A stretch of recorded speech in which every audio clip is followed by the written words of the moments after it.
Unmute. Unmute. Good morning, Bhante. Good morning, Unmute again.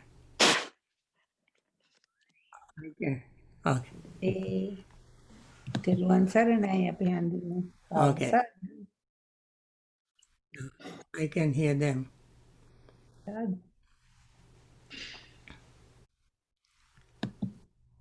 And then Okay, Bhante. Bhante, you can hear me? Yes, we can. I can hear you very well. I can hear you. Okay, very good. So I hang up the phone, right? Yes, Bhante. Huh? Yes, Bhante. I think already hung up, that his phone has been hung up. Yeah, no worries. Okay. Now you can hear me, Yes, Bhante. right? Yes, loud and clear. Okay.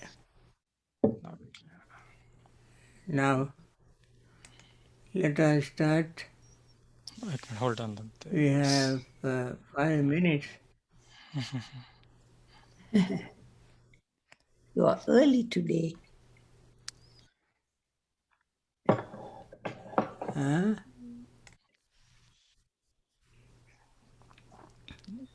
Yes. Today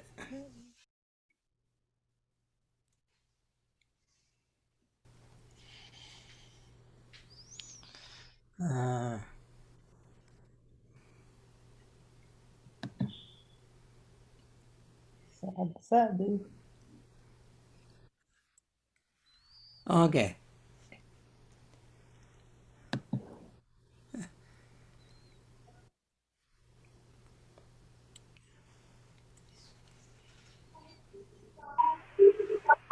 All done, Bhante. Now I need to everybody. I need to mute everybody.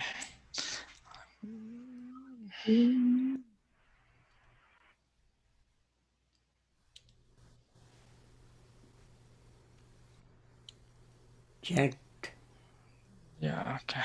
screen. Yeah. Bhante.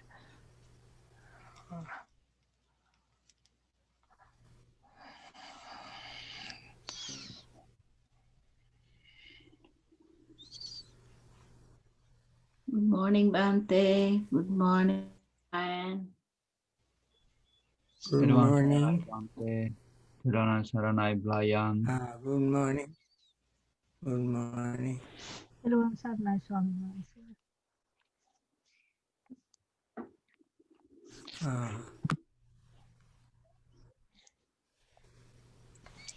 What shall I do now?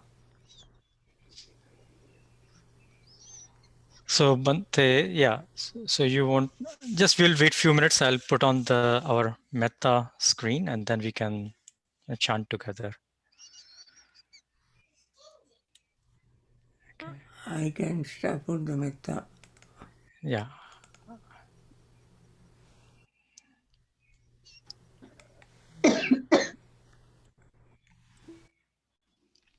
Good morning, Bhante. Good morning, Brian. Teruvan Okay. saranai. Teruvan saranai. So I'm just Bhante.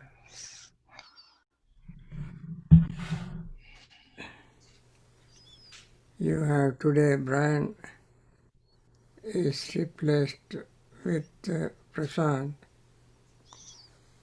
Prashant is helping me today. Brian had some personal business. All ready? Yes, Bhante.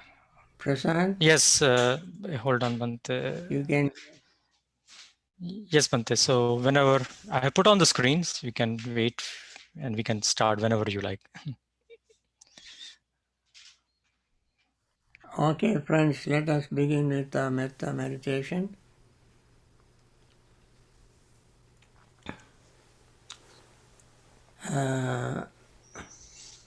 May all beings be happy and secure. May all beings have happy minds. Whatever living beings there may be, without exception, weak or strong, long, large, medium, short, subtle or gross, visible or invisible, living near or far, born or coming to birth, may all beings have happy minds. Let no one deceive another, nor despise anyone anywhere, neither from anger nor ill will should anyone wish harm to another. As a mother would risk her own life to protect her only child, even so towards all living beings, one should cultivate a boundless heart. One should cultivate for all the world a heart of boundless loving friendliness, above, below and all around, unobstructed, without hate or resentment, whether standing, walking, sitting, lying down or whenever awake. One should develop this mindfulness. This is called divinely dwelling here, not falling into erroneous views, but virtuous and endowed with vision, removing desires for sensual pleasures. One comes never again to birth in the womb. With this metta thought, as usual, let us begin our meditation practice. We have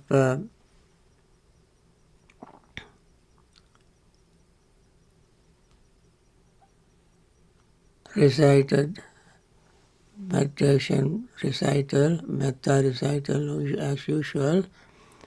Now we want to continue our insight of mindfulness practice.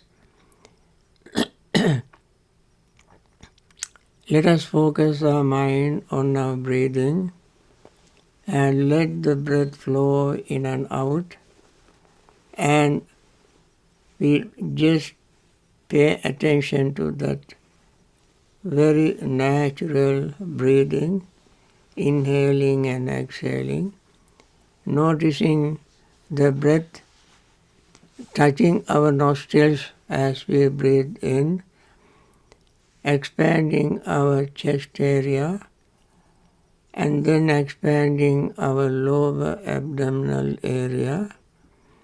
When we breathe out, lower abdomen contracts, chest area contracts, breath leaves our nostrils. These three functions take place every time we breathe in and out. And then we simply pay attention to them, and they constantly repeat themselves as we breathe in and breathe out. That repetition never stops until we breathe our last breath. These are the three things that happen. Now we become aware of or mindful of these three things when we are mindful and alive. So we continue this practice, this exercise, and we rising and falling, rising and falling, rising and falling of everything.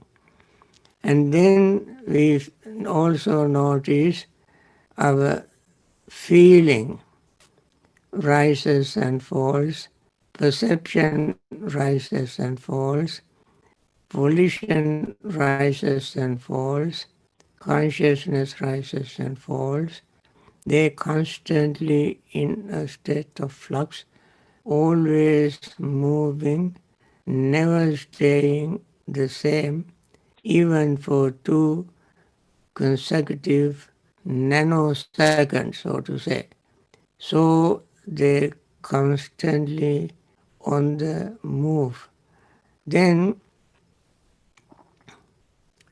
when we see this reality, there will not arise in our mind a desire to hold on to anything, because mind is so clear that there is nothing for us to hold on to. They are simply changing constantly moving. And then we, knowing everything is moving, changing, nothing there is to hold on to, then the feeling relaxes, the breath relaxes, the body relaxes, mind relaxes. In this relaxed state of mind, metta feeling takes root. Metta feeling does not arise when we are rigid, uptight, or full of greed, full of anger. So when that happens, compassion also arises, and then restlessness and worry fades away. When this happens, our mind becomes more energetic to continue our practice because we see the results, and very wholesome results has already happened, and wholesome results are awaiting us in the future. Because of these wholesome results continues to arise, and then we get more energetic to do the practice. Encouragement. As with this additional effort, encouragement, we continue our practice, and then our sleepiness and drowsiness fades away, and then we have more confidence in our practice. Every step we see some positive, beneficial results. Also, always when we see something beneficial, meaningful, happening, leading towards peace and happiness, we will have more confidence in the Buddha, Dhamma, Sangha, dependent origination. We will build up more confidence.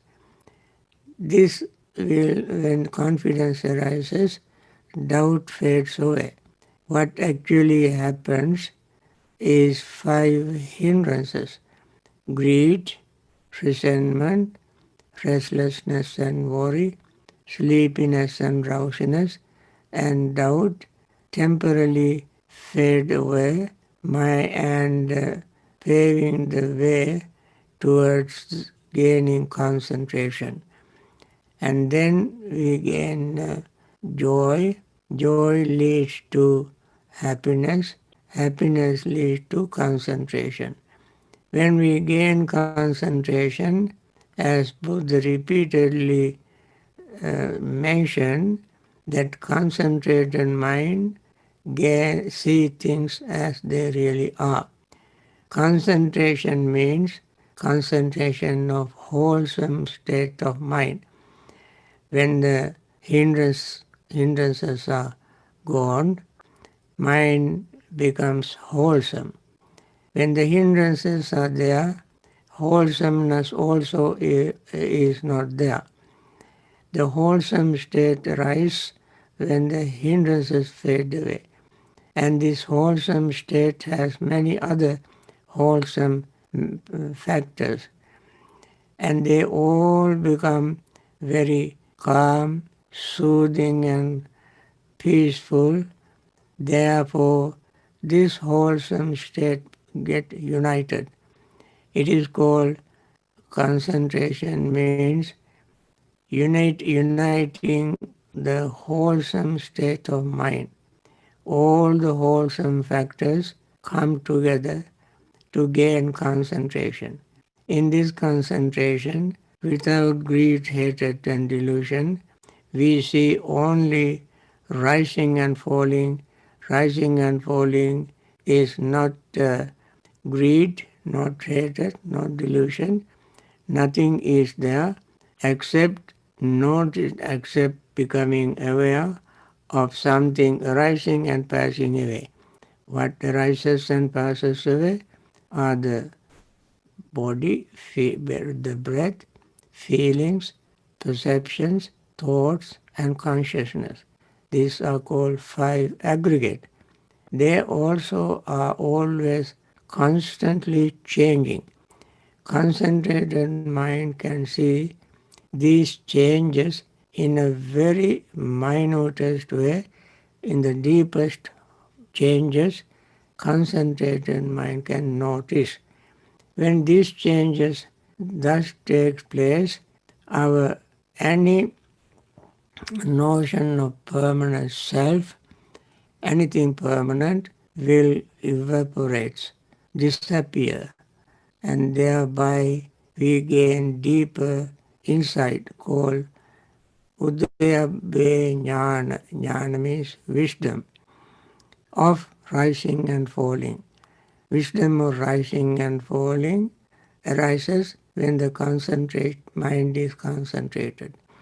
Therefore, the Buddha said, concentrated mind can see things as they really are. One who sees things as they really are gain wisdom. Wisdom sees things as they really are. Wisdom is the results of seeing as they really are. With this, we like to stop now and continue our meditation.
Dukkhapattaca nidukkha bhayapattaca nibbhaya sokapattaca nisoka hontu sabbe pipanino.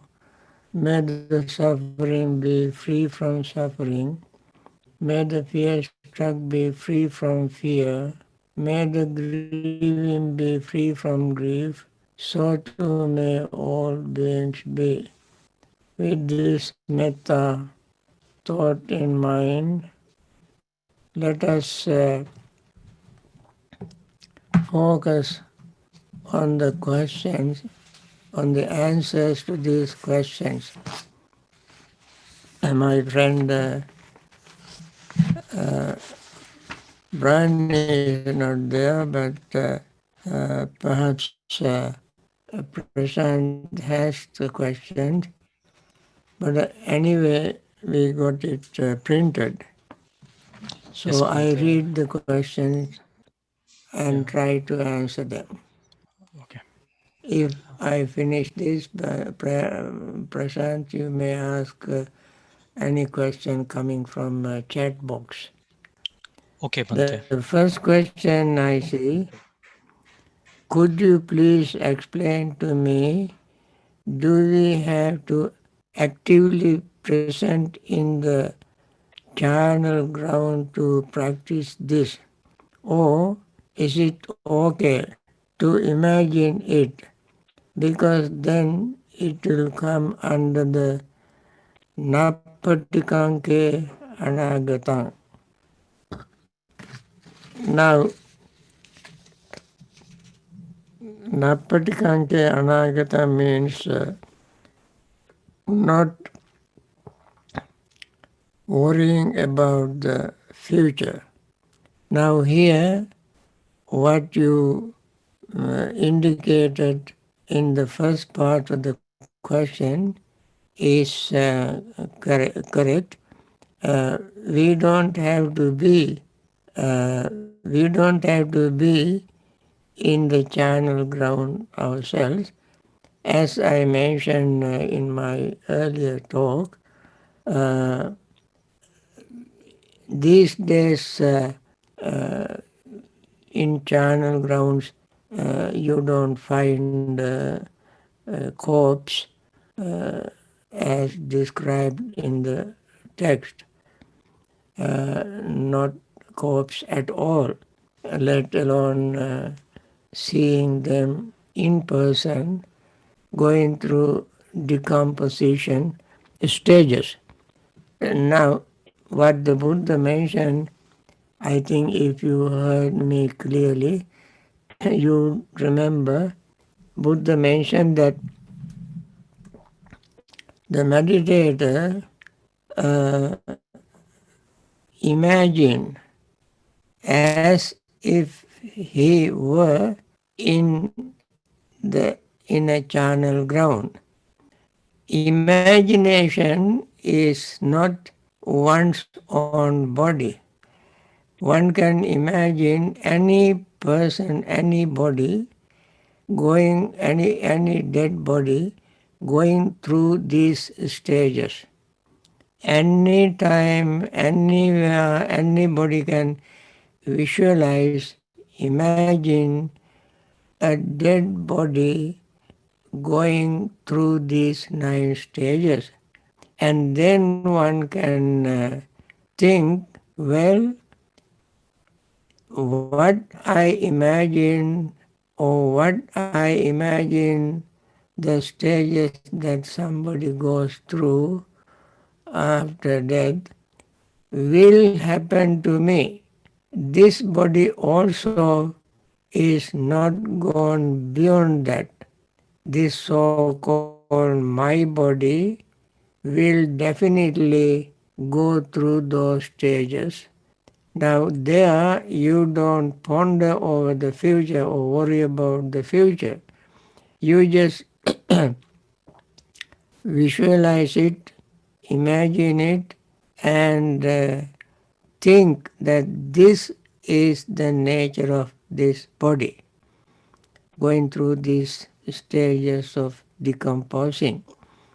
For that, then therefore it is not called worrying or worrying about the future.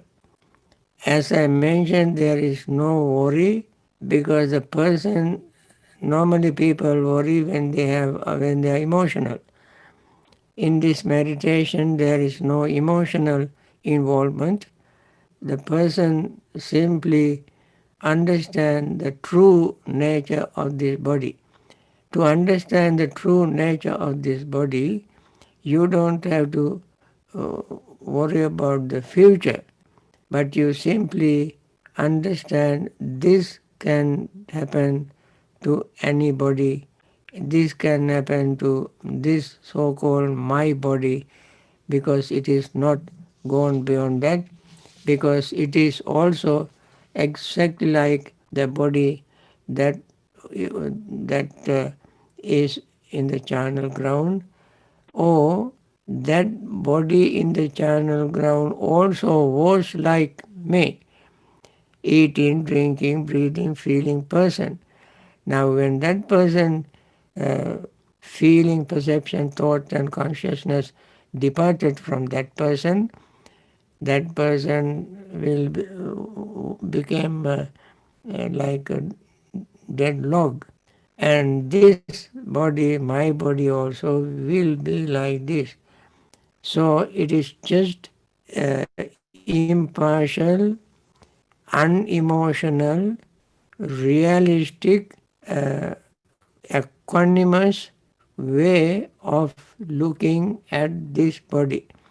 We have to maintain equanimity, we have to be realistic, we have to be free from emotional reactions to make this or to do this meditation in the way explained in the discourse.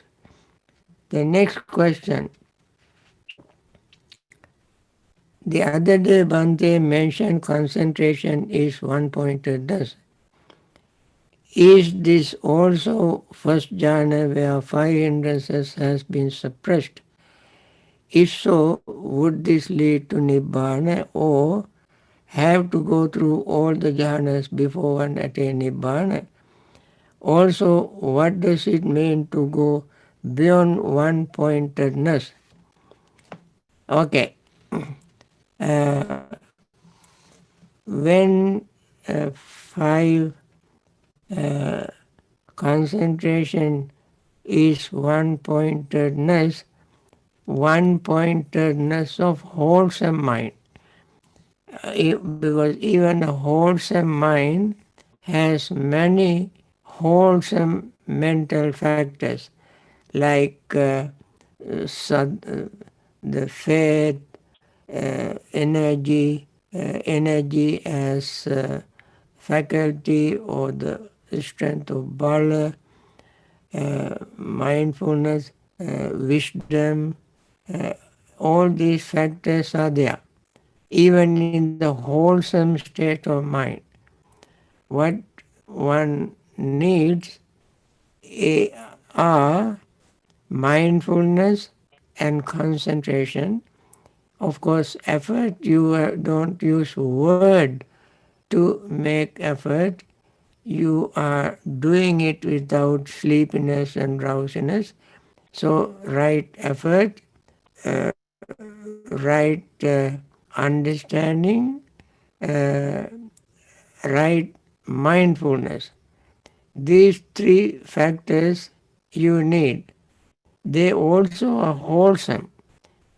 Right understanding, right effort and right mindfulness are wholesome. And they must be be united. They must be in balance, not out of balance. For instance, if effort is too much, then person might fall into agitation, excitement, too energetic, then concentration may not work. Then understanding and mindfulness must come together. Mindfulness is seeing rising and falling and rising and falling of everything, five aggregates particularly. And then that mindfulness and right understanding come together, because that mindfulness open our mind for the right understanding, and right understanding is the understanding of Four Noble Truths, and they all work together in unison. Right understanding, right effort, right mindfulness work together in unison to gain concentration. Therefore, it is called one-pointedness of wholesome mental states, is called concentration. So the concentration is collectedness, unity, working together in unison of wholesome mental states. That means uniting wholesome mental states together is called concentration. And that concentration, most prominent part of that concentration is to penetrate all the bodily parts, like even our 50 trillion cells, our feelings of all minute feeling, all perceptions, all mental activities called thought, and every moment of concentration. All of them, concentrated mind can see all of them constantly moving, changing, incessantly without stopping. For that one need very good, wholesome, unbiased, unprejudiced, equanimous state of concentration. Equanimity is balancing state of mind. All these must work together without verbalizing, conceptualizing, as a unit, one unit. That is called wholesome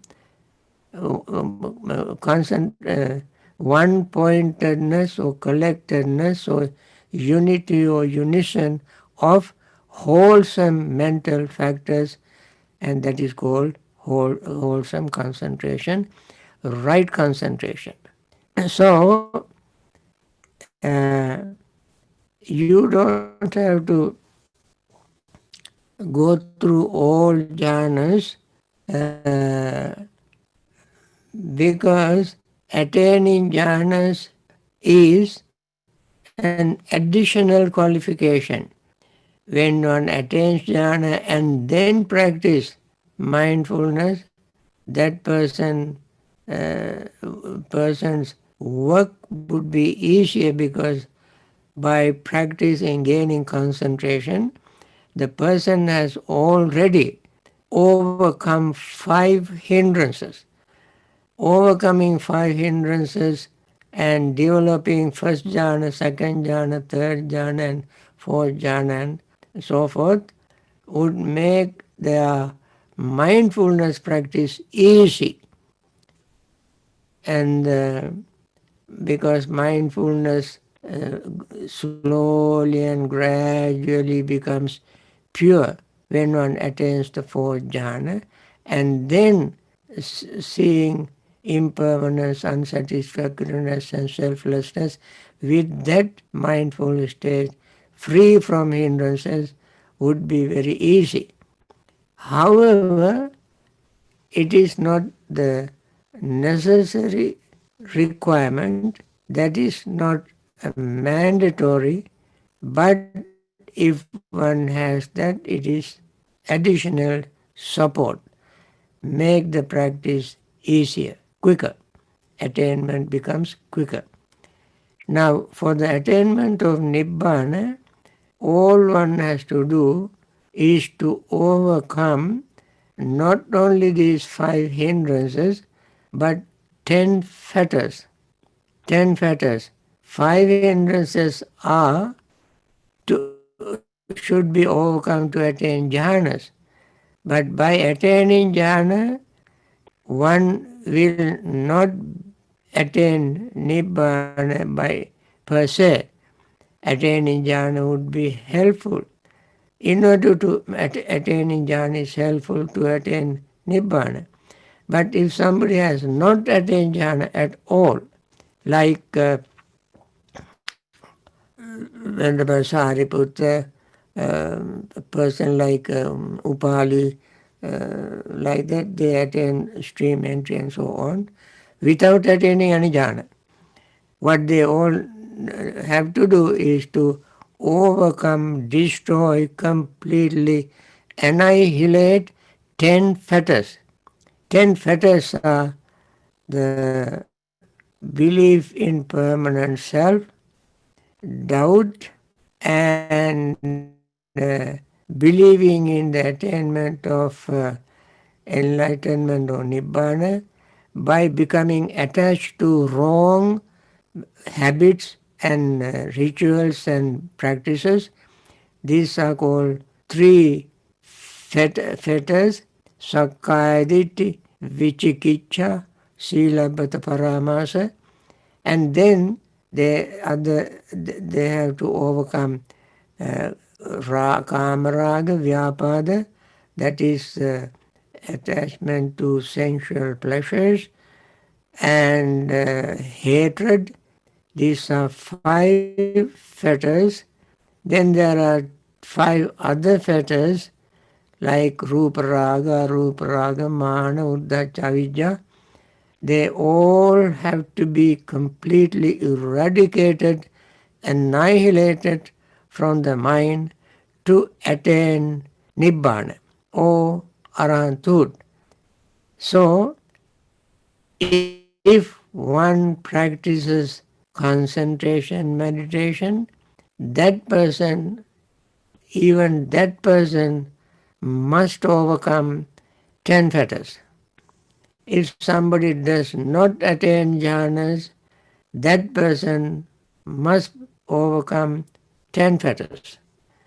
The most important requirement is overcoming 10 fetters to attain Nibbana or enlightenment or Arahanthood.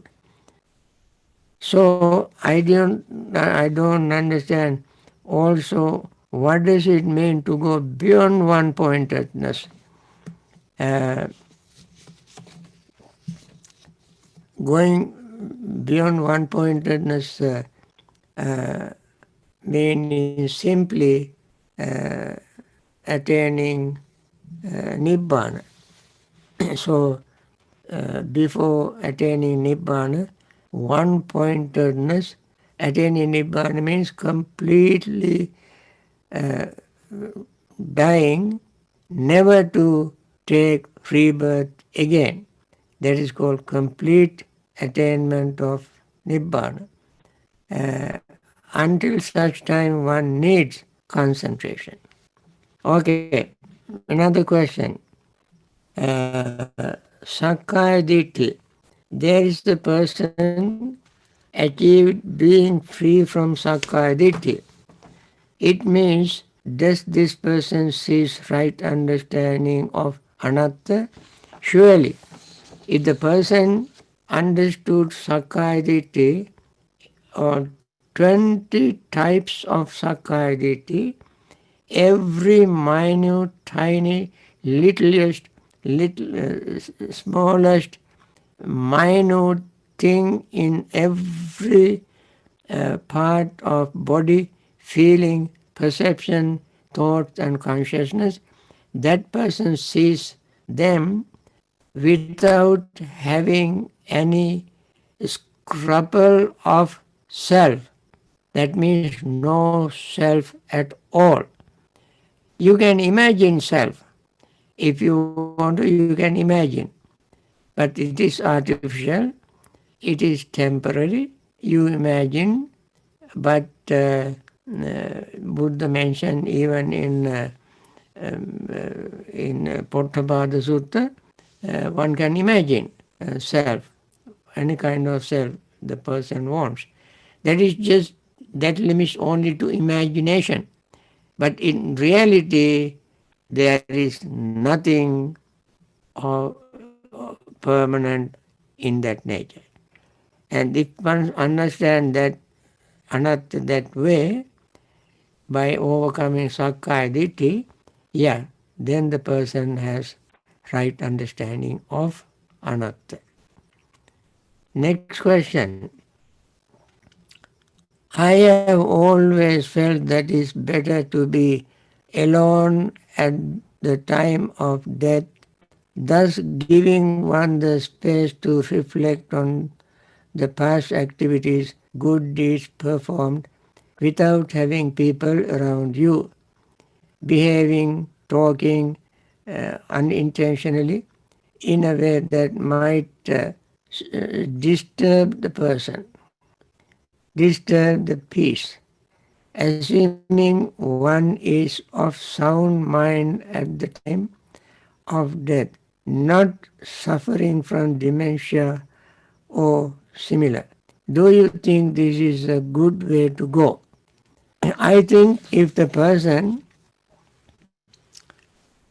is in good sound mind, without Alzheimer or dementia, the person has been practicing meditation, always mindful, and everything in his personality he understands mindfully. All that person needs is a peace to go peacefully. And therefore, I would say being alone at the moment of death is the best for that person. Unfortunately, there are many friends and relatives who, when somebody is going to pass away, many very good friends with very good intention do many things to the person dying person. If they all know the dying person has been meditating, has been mindful, does not have dementia, so any other ailment to disturb the mind, the person will stay mindfully.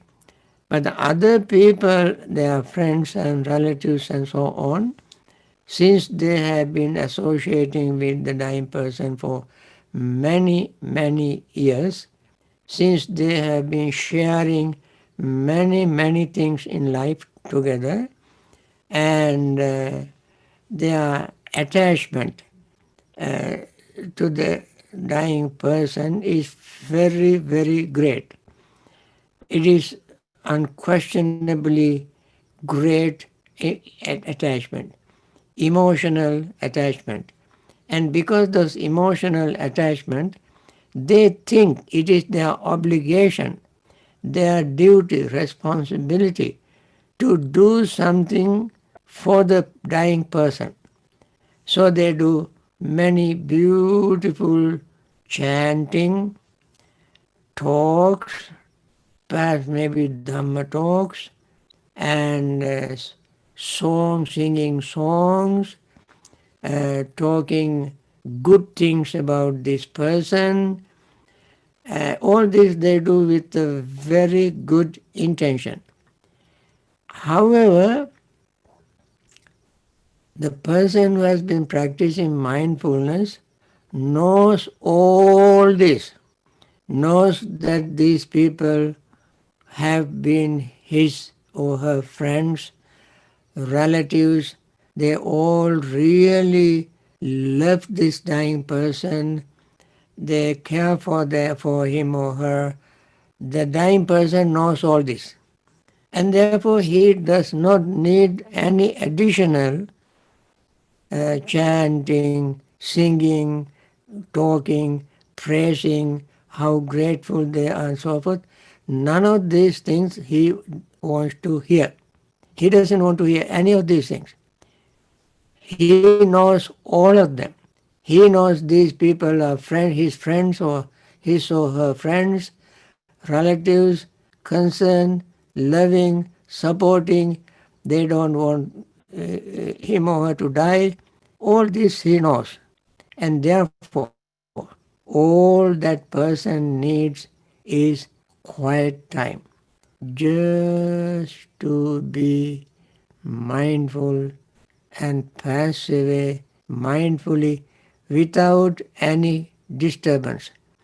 He may not be disturbed negatively when they talk about him and praising and so on.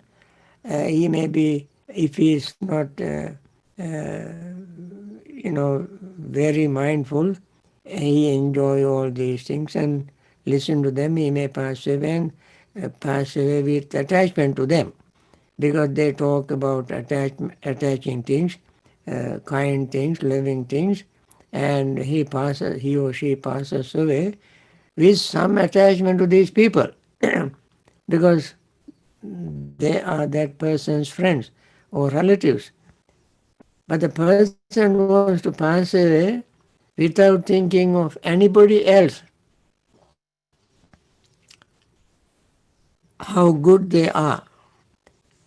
Simply be mindful, and mindfully passes away, just like a flame of a candle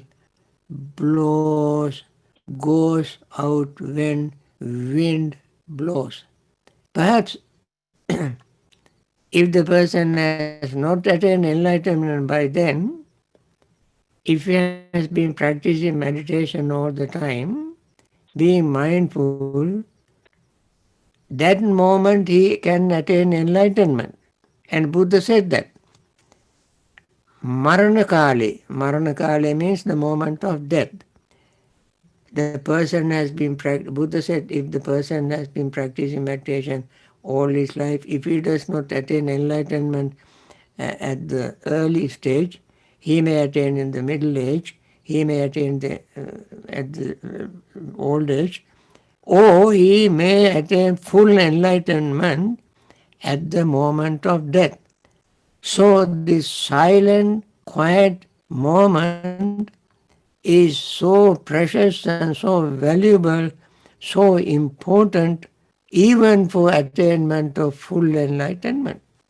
And therefore, if relatives and friends know that this person living very good life, good life means not in the mundane sense, in material sense, but spiritual sense, practicing Dhamma, practicing meditation, and now he needs quiet time.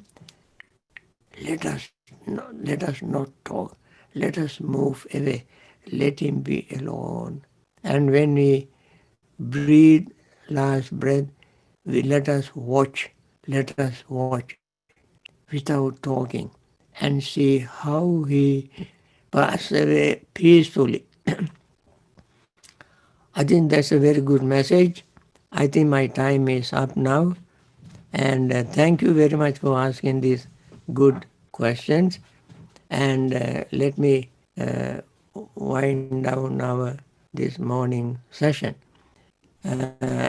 Thank you for participating in this. And we started with metta. And we want to continue this sort of benediction. We started this whole series of talks and meditation sessions when we learned many people suffering and dying of COVID-19.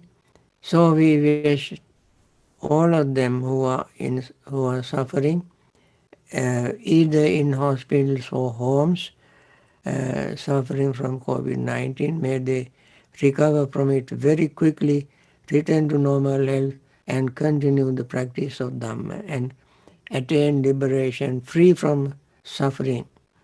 There are many hospital staff taking care of these people with compassion, loving friendliness, understanding, and dedicating themselves, doctors, nurses, and hospital staffs, and may they continue their marvelous service and not get affected by this COVID virus, and may they continue their compassionate service and live long in good health to continue the practice of Dhamma and attain liberation.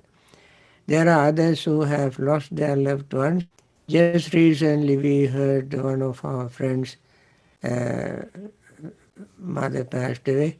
Yesterday I heard somebody else also passed away. So very often we hear people passing away and leaving to grief. When their loved ones pass away, people grieve. And those who understand Dhamma, practicing Dhamma, meditating, can very quickly overcome their grief. And I want to wish all of them to be free from grief, practice Dhamma, and attain liberation very quickly. And there are many generous people who are supporting these various projects with compassion. They help for the chemists to find out some solution to this COVID-19, and we continue their generous support. And they continue their good health and attain liberation very quickly. And there are some leaders who are doing very well, and may they continue their wonderful work. And other leaders who have not yet done the great part, they may have good intention, and may they continue their wonderful service, and may they have wisdom, understanding, determination, and compassion to make wise decision to help these people. With this, I want to thank all of you. So many of you came, all my friends who supported me to do this work easy. May they all be well, happy, and peaceful. Thank you. Thank you, Bhante ji. Okay. Thank you, Bhante. Bhante, sadhu, Thank you, Prashant. Bhante, sadhu, Bhante. Bhante. Bhante. Everyone, Charnel.